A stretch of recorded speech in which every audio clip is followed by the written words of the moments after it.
How should you explain a home warranty to your real estate clients? Let's talk about it.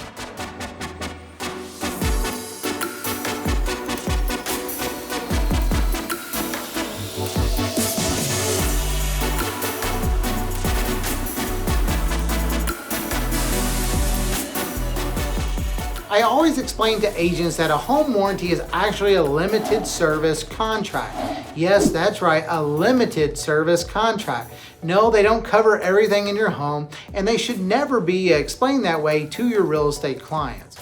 So why is it called a home warranty then? The word home warranty is really a marketing term and has become popular in the real estate industry as a form of a security blanket for your real estate clients if they have breakdowns at their home. Many of times the clients assume everything is covered, but when speaking with your clients about their home warranty, I would instruct you to let them know that it is a limited service contract and each company is going to have different terms, limits, and response times.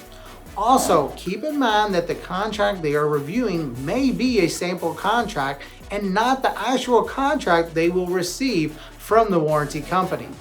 They will also want to check the reviews of the warranty company they are interested in before choosing. I mention this because some warranty companies' terms and limits may look better than a competitor's on paper, but if that warranty company's reviews show they have a history of faulty work, slow response times, this could be very detrimental to your clients long term, even though at time of review, that company's terms looked favorable over a competitor's. So let's recap. First, explain to your client that a home warranty is a limited service contract and not everything's going to be covered, and that there are certain limitations involved. Secondly, make sure the actual contract they are reviewing is not a sample contract. And lastly, remind them to check the company's history and reviews on sites like Google and the Better Business Bureau. If you would like more info about home membership and how we can help your real estate business, please visit our website at homemembership.com or email us at info@homemembership.com.